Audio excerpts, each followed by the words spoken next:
So guys, ito share ko lang. Binili ko yung stackable na drawer. So actually binili ko dalawang klase po. 5 brown, then 5 white. Ayan po. 1, 2, 3. Actually pinag-combine ko kasi 3, 4, 5. Yan yun. Tapos ito yung 5 na white, 3, 2. Pinag-mix ko siya para maganda tingnan. Pero tinitingnan ko kung gawin ko alternate. Anyway, yung plastic naman po niya, goods naman. Plastic po siya. Okay, makapal-kapal naman. Hindi man yung inisip mo na magkakakagatin ko, hindi naman. Then, yung po ilalim niya is plastic din. Same quality po. Clear and plastic lang po siya. Kasi baka inisip mo yung isang marupok. Yung pagkanakuan, hindi siya ganun. Ayun na makikita nyo. Hindi po siya yung nagkakagad. Even though nagkakak siya, pero hindi yung kagaya ng isang tase talaga pa nagkakak talaga yung kwan. Ito parang guguhit muna talaga siya. Okay? So, then, ayun po, may snap type po siya para sa door handle. Okay, kabilaan. Same po dito sa white. Meron po siyang insert na magnet 4 para po mag-lock. Ayan po. Ayan. Parang snap po siya. So, hindi ko kagad. Ayun, nakita nyo. Lumipit kagad. So, okay lang. Okay? Ang pangit lang siguro, hindi siya talagang perfect. Kasi kita mo, medyo, alam mo yun, parang may open ng konti. Dapat ito na ganun eh. So, medyo ganun siya. Oh, ganun talaga siya. Kita mo. Pagtingin sa side, no? Okay. Pero then, ang isa pa, hindi nyo talaga secure i-snap po yung bawat edges para talagang mag-fit. Bakit? Kasi pag hindi, may mga side po na hindi papantay. Yun lang po yung napansin ko. Ito naman po, actually served to ng handle, but nilalak po ito para po mag-stack. Hindi na po siya hugot ng Kasi pa ibabaw, yung pinaka-takip. Okay? 5 po siya. Actually, kung titingnan nyo kung gaano kalaki. May malaking dangkal na po ito.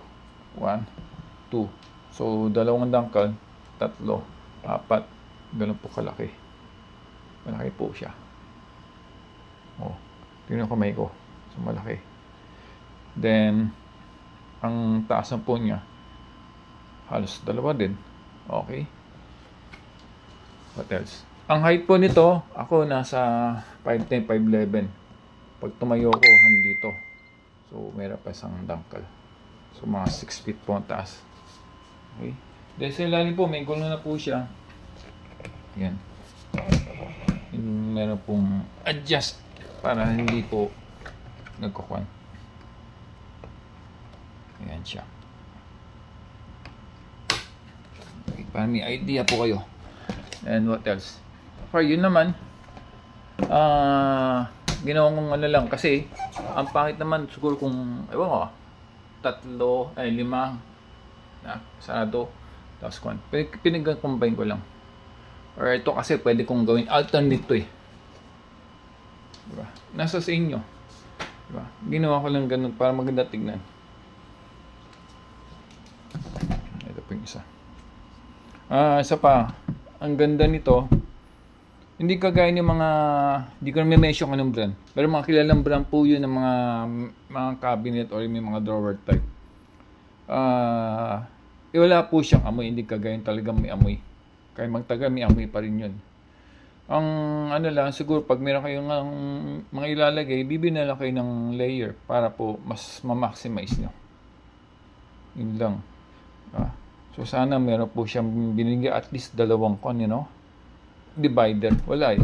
So kaya na po di-discard kung paano. Okay. So para may lalim yan po siya. Wala sa board. Ganun pa. Okay. So bibigyan siguro ng divider para ma-maximize. Unti-unti. What else?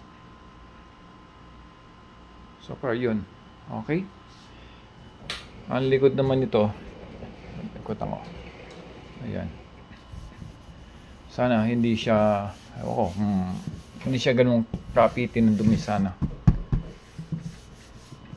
Baka pwede nang gamitan ng sabon or yung mga MC o wipe out. That's in the future. Kasi in the future, yung medyo, alam mo yan, kung fade yung parang yung yellowish siguro.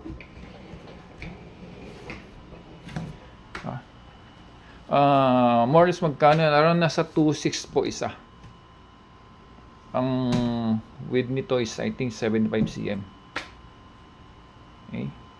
More or less nasa 2.6 isang set po. 2.6 to 2.7 something like that. Check nyo na lang po, or pagka na-message kayo, share ko na lang po yung link kung saan po nabili. Marami naman, but ilan lang po yung selling bebenta ng 75. Usually it's kung kakamay, parang may 60, 65, meron pa yata 55 eh. So imagine nyo na lang. Diba? Bibili na kayo, depende sa lugar nyo, doon na kayo sa ma-maximize, diba? Then, isa pa, plastic man ito, maganda siya. Hindi siya yung pipitsugin na plastic. Maganda. Makapal siya. Hindi yung pag ni-snap mo, kala mo magka-crack. Hindi siya ganun.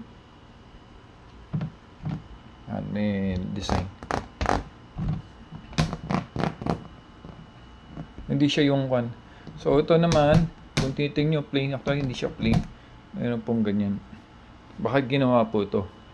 Para maiwasan po yung pag-crack talaga. Kasi pag plain, mas prone po sa crack. Yung kasing, parang shock absorber nila. Parang iba sa kotse. Di ba meron siyang ganong curve? Yung sa mga door, napansin nyo. Para kung natamaan, meron pong hindi diretso, parang may sasalo. Kaya po ginawa ganyan, para mas matibay. Yan po yung purpose nun.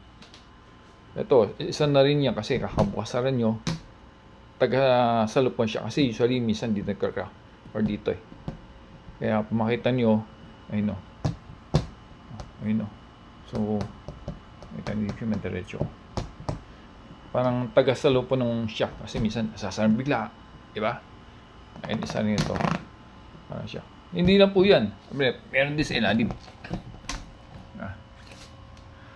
Don't worry, hindi naman kailangan ng tools para i-assemble. Actually, meron siyang mga free. Hindi mga free extra. May mga magnet. Snap type lang yun. Papasok nyo. Ganun lang. Tumunog. Nga pala, speaking of tunog, pag kinabit nyo, let's say, diba? Kasi assemble nyo, i-fold nyo eh. I-fold yun eh. Kasya sa isang box. You have to secure medyo yung may talagang tutunog. Para alam nyong nag-snap siya. Hindi yung basta kabit lang. Kasi pag isa po dyan, hindi nag-swak o hindi nagpantay. Ayan, may mga pin po kasi. Pag isa dyan, hindi po hindi na po siya papantay talaga. So, I have to secure. Usually, it's dalawa. I mean, 2 to 3 yan. May 2, then sabihin 3. Parang, may nakita ko kanina eh. Parang somewhere here, 3 po yun. Natatanggal naman to. Oo, kasi snap type din siya. So, sana ito lang tumagal. Yun lang ang concern ko. Kasi pag hindi, ang pangit, diba? Parang, siguro, syempre, lahat naman ang gamit. Kailangan ingatan. Diba? So, guys, okay? Don't forget to subscribe. Share nyo lang po ito or comment lang po kayo para meron pong abangan nyo next na po na upload natin. Okay? Thank you, guys. Okay.